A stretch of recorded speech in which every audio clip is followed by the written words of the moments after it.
Pete and Kimber with Ben Cousins. 6 to 9 weekdays. Welcome to the Pete and Kimber with Ben Cousins podcast. Thanks to Chemist Warehouse. The Chemist Warehouse Christmas fragrance sale is on now. Shop big brand fragrances at the lowest prices today. Hello, good morning. Morning. Is it your birthday this week? Yeah. Oh. Yeah. Oh, that's good. That means it's yours next week. Yeah. Yeah, cool. Oh, very good. Yeah, it will be. Oh, no. Is that? Couple of days. I'm going to go see Cats with my mum. Are you really? Yep. Oh, that's lovely. That's what I'm doing On for my your birthday. birthday? Yes. Oh. Is there anything you've got a chance to tell me now? Is there anything else you want to do? Would you rather do anything else, or are you happy to go see Cats with your I mum? can't think of anyone else I'd rather spend my birthday with. It's my mum. Really? I Your yeah. dad? I know you love your mum. I'm just saying, Well, that's good. Yeah, I mean, we can't all go see Cats. Or can we? We could. Oh, that's lovely. That's nice. Yeah. What are you going to do? I don't know yet. I'm 40 this year, so I'm not sure. I hope you didn't want us to make a fuss. Yeah, no, well, I kind of do. Well, it's hard. It's a hard one because, I don't want to outwardly say make a fuss, but also I'm quietly hoping you all make a fuss. Oh, sheesh. It's all right. You still got a week. I'm going to get producer Brooke onto it. I'm going to go see Cats with your mum. She'd go again, too.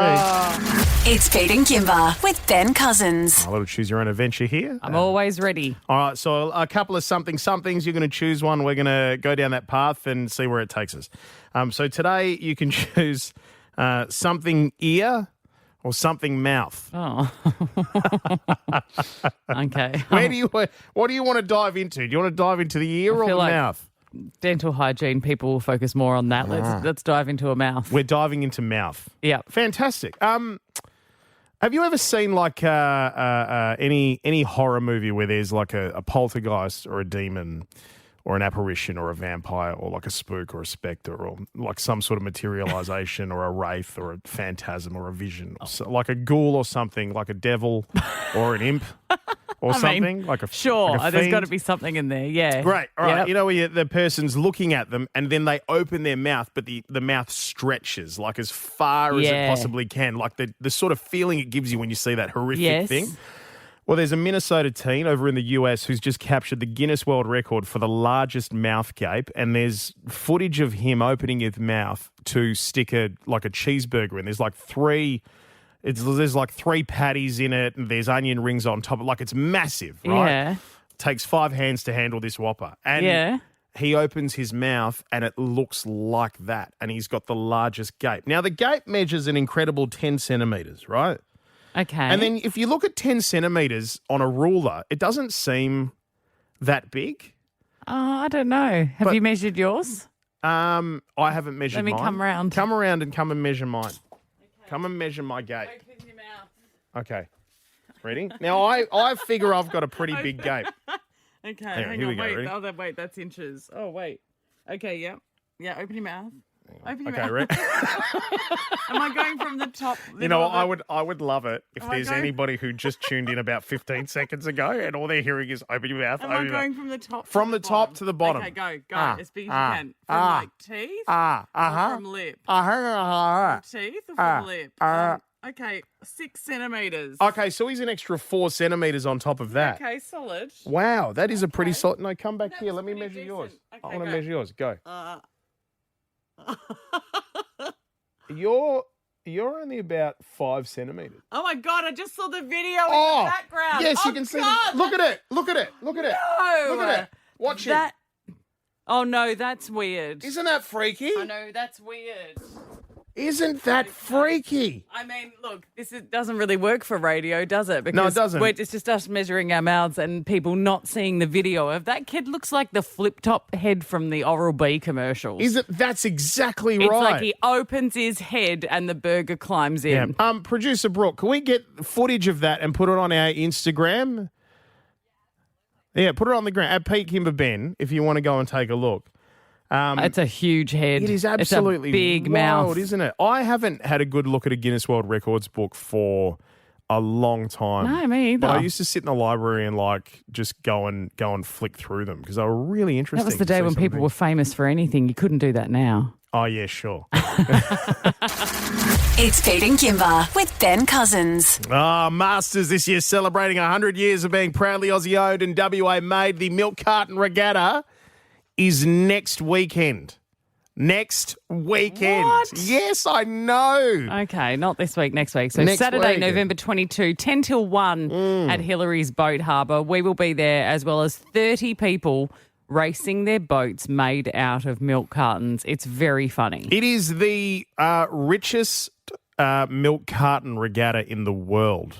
Well, right? because there's over $15,000 worth of prize money. Huge, Not just for the absolutely people huge. who race. There's something in it for you too. If you come along and you vote for best boat design, you can score $500 cash. Now, there's going to be a celebrity race on the day, your team versus my team versus Ben's team. This week we're learning who's in Ben's boat. Yes. But what has been so awesome during our time with the Masters Regatta is how well we've gotten to know the incredible human beings at the Harrisdale Men's Shed. Well, because they've offered to build our boats. They built them for us last year and they did such a good job and they said they were willing to do it again this year and build an extra one so that Ben's got his own boat. And they are just such a good bunch of blokes. And any men's shed that you can get around WA, just people helping others. Yeah, that's it. And if you don't know what a men's shed is, it's basically like this community-driven place where older blokes, and it doesn't have to be older blokes, but they all go, they get together, they do community work, they build things like for schools and all sorts of stuff. Yeah. And we actually spoke to a woman by the name of Melissa. Now, her father, who's since passed, rest his soul, he was one of the ones that actually started the Harrisdale Men's Shed. Good on you, Ken. Good on you, Ken. He's left an amazing legacy. He was was an ideas man, I guess. And when he got an idea, if he wanted to do it, he would move heaven and earth and get it done. So that's what he did. His men's shed. So he had a big shed on his property, and as he got older, he wasn't using it as much. And he had the idea to set up a men's shed, and yeah, he did. It started in 2019 with about a dozen blokes to start off with, and then over the years, it's got stronger and stronger. We keep hearing, Melissa, too, just with the inclusivity and the connection with community, how... Oh, hang on a sec. The audio's cut in half. Oh, no. Oh, no. That sounded like a really amazing question by Ben. We broke it. Oh, goodness me. Hey, can I just tell you a quick story about the men's shed? So when our family ran the fish shops, we had a bloke who would come in every Saturday morning to get the same purchase, right, just like a kilo of fillets, whatnot, with his wife. When his wife passed away, he obviously went down in the dumps, right? And he was really struggling for a long time. Like his kids would come in, tell us about it, because we didn't see him for a while. And then he started reappearing about 6 months later, and he joined the local men's shed, and it's what brought him back. Oh, then you need friends, you need community, you need a sense of purpose, and that's what that does. Like, we really recommend them. When we went out there, those blokes, they're so good, and they don't mind sitting around having a little morning tea as well. It's fantastic. All right, you get in touch with your local men's shed if you want to hear more information. But Saturday, November 22, 10 till 1, Hillary's Boat Harbour. It is next weekend. We will see you there for Masters, this year celebrating 100 years of being proudly Aussie-owned and WA made. It's Pete and Kimber with Ben Cousins. Dear Kimber. Thanks for sending in your Dear Kimbers. You can go to peteandkimber.com.au if you've got a bit of a conundrum that you would like us to try and solve or get some advice on. This one's about inheritance. Ugh, what a mess. It's Dear a Kimber. minefield. It really is. I feel bad asking this, but I'm hoping you can help. Both my parents have passed away and everything has been left to my brother. My parents weren't very parental, and my brother and I both had limited contact with them over the last 10 years. My brother says he's keeping the inheritance because it's what my folks wanted. Oh. But I feel that I am due some inheritance. Am I a bad person if I contest the will? Should I fight for my share? Oh, that is messy. These are messy because, I mean, we don't know the So full messy. context Well, here. that's the thing, isn't it? You know, what's their relationship like? But What was it the does history say like? My brother and I both had limited contact with them over the last decade, which Yeah, I but what think does that puts them. mean? Well, I think that puts them in a similar camp because it's different when you get, I think, siblings where one says, "Well, yeah, I was looking after my parents for the last 10 years of their illness, and I was taking care of them and dropping off food, and I was dealing with all their affairs and taking them to appointments and blah, blah, and one sibling's like, I've done nothing. Yeah. Yeah. I think I understand that could be an issue. I reckon but like if you're both not really in contact with your parents but they still chose one of you to share the money with, I don't know if you've got this whole honour and respect there. We're like, I'm respecting our parents' wishes. I clearly didn't have much of a relationship with them, but I'm going to respect their wishes by not sharing it with you. Seems like a dog act. I think their brother's lying in that regard. Yeah. Because, I think fair's fair. I think if your siblings, same thing. If your siblings and you've thrown in the same amount of effort, you should be able to split the diff on that one. But these are complicated. This has happened in my life. This has happened in people around me's lives. And it is very rare that it is just a very straightforward process where everybody just splits whatever is done and that's it, and everybody moves on. More often than not, I just hear that people go to war over the inheritance. It's really sad, isn't it? Because I think I've even heard of really good families with great connections coming to blows over this sort of stuff because they just can't manage, because money tears people apart. And you know what's interesting? We're in times at the moment where a lot of people are probably finding themselves in some sort of financial stress. Yeah. And if their parents pass away, like the houses that they occupy or own or whatnot, maybe they've got a couple of properties and anything. I mean, that is life-changing inheritances now. Oh, yeah. Of like the property's probably paid off. There's probably at least $1 million, 1.5 split amongst everyone. And I think that sadly too, for a lot of people, their parents' inheritance is their financial plan. Yeah, well. Like they don't have another. I say to my parents, you don't owe me anything. Go and spend. Go and enjoy your holidays. Go and live your best life. They worked hard their whole lives. They don't have to give me anything. So the question here again was what she wants to know whether or not she should contest. Him, the two of them, two brothers. So he said the money's been left to his brother. His brother says, no, mum and dad wanted me to have everything, and he just wants to know if he should contest it. And whether he should fight for his share. I suppose, I'd love to hear from people who have been in this situation. As always, your advice is what we're after here, 13 10 60. Yeah, if you have contested a will or you've had someone contest it or someone come in and tried to take it, be interested to hear, because I feel like this is going to affect his relationship with his brother forever as well. Absolutely it is. Has it blown the family up, all that sort of stuff. It's Pete and Kimber with Ben Cousins. Dear Kimber.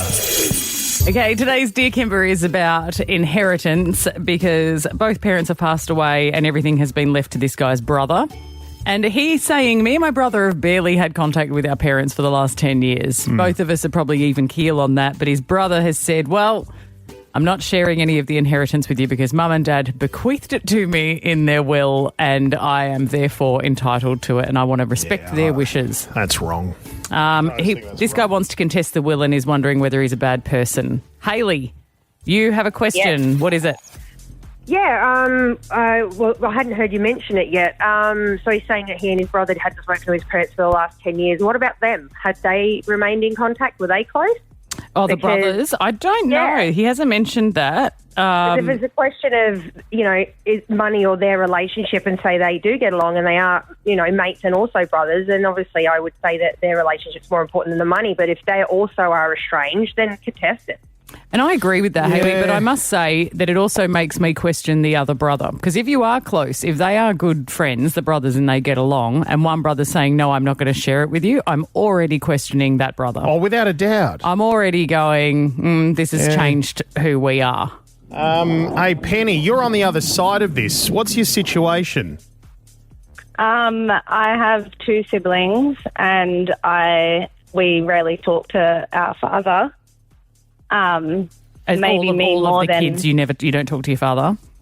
Or I talk to him more than the other two siblings that I have. Okay. And I'm in the will for his house and his everything. I'd kind of be annoyed if they turned up and was like, well, now we want something. Now they haven't had that relationship with him. Yeah. Has it been out in the open? Your dad's told everybody, everyone knows that I feel everyone kind of knows the situation, but they haven't made the effort. They haven't gone down and seen him. They haven't really, when he talks to them, they hardly reply. So it's kind of why come out of the woodworks now? There's money involved. Like, he should have been there. Penny, do you feel like you have gone above and beyond? Like, if you're saying not many of us really speak to my father, is it that you've visited him twice this year more than they have? Is that heaps that you would not share it with your siblings to just keep the peace? Well, I just wouldn't contest it. Like, I would definitely, you know, my sister has a mortgage, my brother doesn't have a house, so, like, I would help them out. But I would be annoyed if they came out of the woodworks and said, no, I'm entitled to it. Are you close to your siblings? I wouldn't sit there. Yeah, I am. You are close to them. Because this is the thing, right? I'm sort of in this camp as well, where I just couldn't ever imagine a scenario playing out where, not that it would like this anyway, but if my parents left everything to just me, like, I'd split it anyway. I'd gift it. Like, I'd give it to my siblings too. And split it, you know? I mean, so... It would be heartbreaking, for the siblings to be like, sorry. Heartbreaking for the siblings to, you know, find that out that the parents didn't leave anything. But at the end of the day, like, that's what they wanted, and it's up to your sibling that gets everything to Penny, do the right you thing. might not have siblings after this. Look after them. Be careful. Hey, Jeff. Hi. Thanks for calling through. What's going on here, mate? Yeah, no dramas. I've just recently, Mum and Dad passed away. Dad passed away about 3 years ago, and Mum passed away about 7 or 8 months ago. Oh, and sorry to hear that, bud. Yeah, no, it's part of life. But I have 2 brothers and a sister. 2 brothers ditched Mum and Dad probably about 6 years ago, and never really spoke to them. Never really had any contact with them. And Mum and Dad were going to change their will while they were alive and just split it between me and my sister. And we decided, no, let's split it the 4 ways, and because that's the way it should go. Yeah, and it doesn't carry on the generational trauma, right? Like, it means that you guys can have healthy relationships with your siblings without any weird resentment. And I think that's the most important part of all of this moving forward, isn't it? You know, I don't know. I'm not in this tricky situation, but for me, it's like once they're gone, then it's what's around us right now and moving forward with it. And I'd want a relationship with my brother and his family. Like that's, so. Well, everybody's got a bit of different stuff going on, I guess. But you are right. I think let's get John Hammond, our lawyer from Hammond Legal, on tomorrow, because we'll talk about what it is about when you contest and what you're eligible for. It's Pete and Kimber with Ben Cousins. Time to catch up with our next guest.